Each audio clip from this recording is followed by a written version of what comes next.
So, some of the tools. I brought some stuff here tonight and check out. This is my favorite part because I love stuff.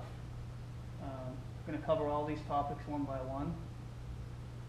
The ice suits. There are a ton of buoyant ice suits on the market today.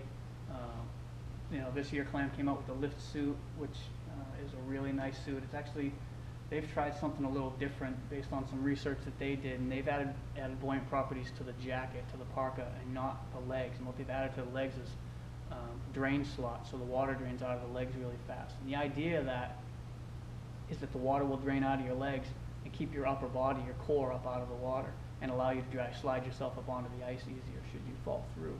Those suits retail for around $400. Some of the other suits are around $300, and you can go as high as, I think, $600. I've seen some of the suits that are out there, probably more money than that. The life vests, I mean, everybody's got a life vest. If you have a canoe or a kayak or a boat, you have a life vest. I know I do. Keeps you afloat, obviously. The less swimming you need to do, the slower the onset of hypothermia, the longer you're going to be able to last before you become incapacitated. And keeping you afloat requires you less swimming, so it conserves energy. It adds insulation, keeps you up near the surface so you can drag yourself up on. I don't know if I would wear this and the lift suit. I don't know if that would be overkill or not. I probably wouldn't myself, but I don't think it would ever hurt. You don't want to ever wear a life jacket when you're inside of a vehicle. I don't know, it seems kind of strange to have to tell people that, but it seems kind of strange to have to tell people not to go out on 2 inches of ice. Spud bar, I don't know anybody that doesn't own a spud bar. We all own a spud bar. We use them to check the ice thickness as you get on the ice, and then check it as you go. Use it like a walking stick. Those retail for around $40. Whistles. The new Ice Armor Life Vest comes with its own whistle and pockets in it to put safety picks. This is the Mace whistle. This is one of the loudest whistles on the market. Read several tests. It's supposed to be 116 decibels. It's like $4. Not too bad for a lifesaver. It could alert somebody if you go through the ice. You want to blow on that thing until you're out of breath. Safety picks. I have several of these.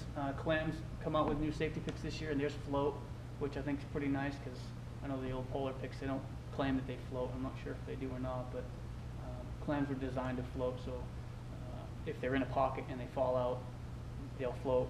And this, more specifically, if they're around your neck, they'll float up in front of your face when you go through, so you can get a hold of them easy, which is a nice feature that I like. Those are around $7. And a throw rope. I've been carrying one of these since I started guiding, and I've luckily never had to use it. I did try it out the other day just to make sure that it still worked and it wasn't chewed up or anything by mice, and mine seems to be fine. They usually float. You can throw them to somebody if they go through. Those are around $20 or $30 depending on where you get them. And traction. If you need to throw that rope to somebody who's in the water, you're going to want some traction, because the minute they get a hold of that rope, they're going to start pulling. And you know when they're going to stop? When they're out. Whether you fall in or not, they'll pull you right in the water with them. Somebody who's panicking after going through the ice, they're just going to freak out and pull you right in. So you're going to want some traction. Plus, more obviously, you don't want to fall and hit your head.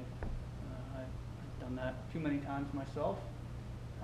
You can get ice cleats for as little as $3 and as much as $80. Those are the Catula microspikes. They're $50.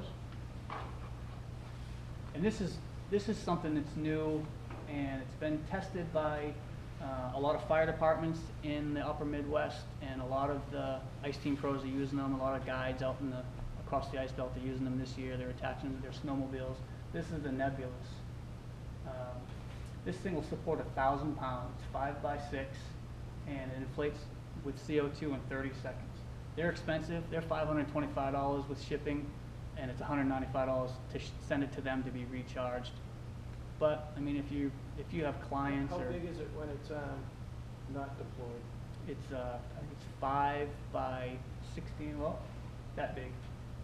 That's Jim Casuta's Nebulous bolted to the back of his. It's not too big. He claims it just basically takes the place of his cushion. Is it self-inflating if it went in? It's not. It has a big yellow handle right here that you do have to pull it. Once it's inflated, it will support 3 adults and a submerged machine just because of the buoyant properties of the machines after they go through. So not only will it save you, but it'll keep your machine from going to the bottom if you're in 40 feet of water.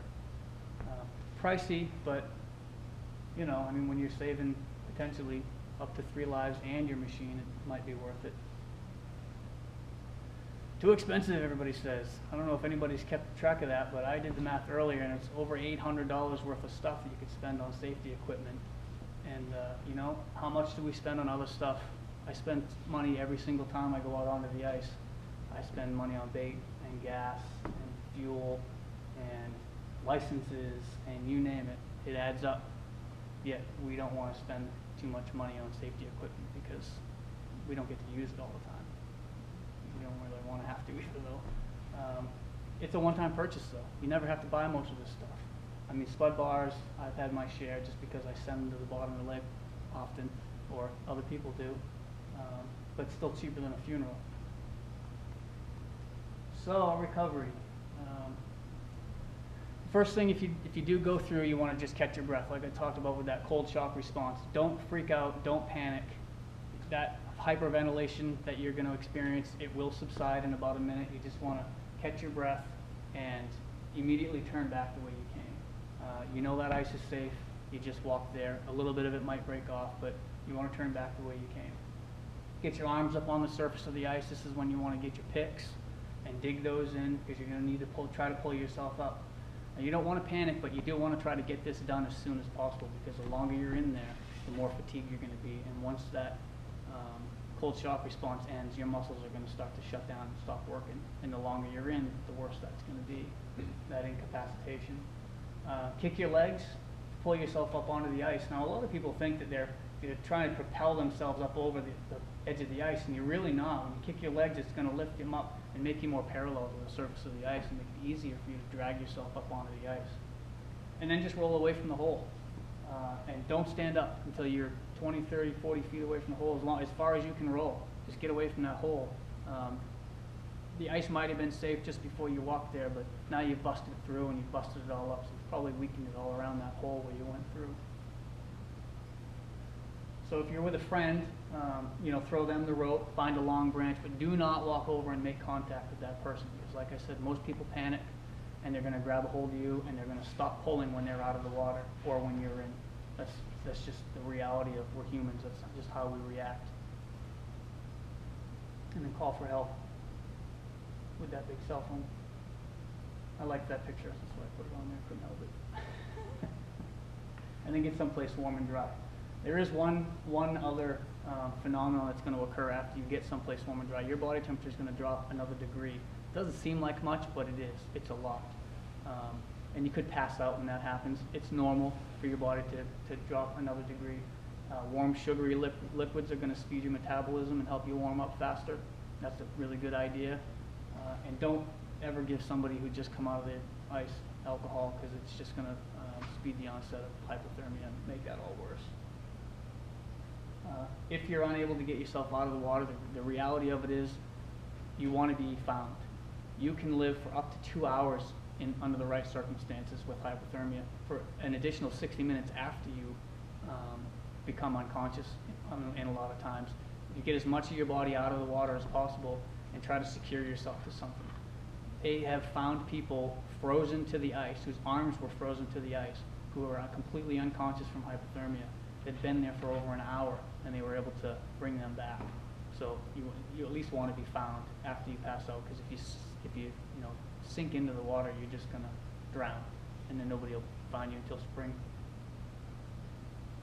So check as you go. Like I said with the spud bar, we check the ice when we get on the edge of the ice, check the thickness, and we check every 10 or 15 feet. I mean, I check a lot this time of year.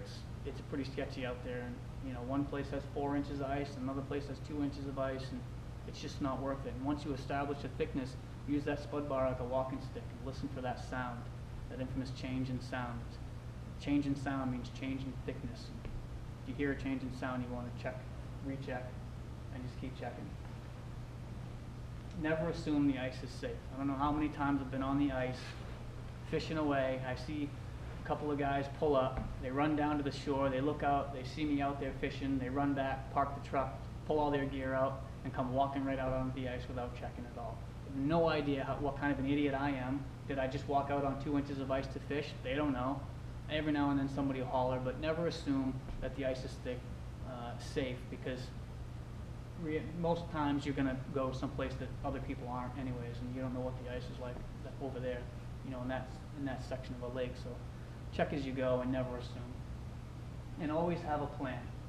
Have a safety plan, have a rescue plan. Whoever you're with should know, you know, what's the plan. If I fall through, what are you going to do?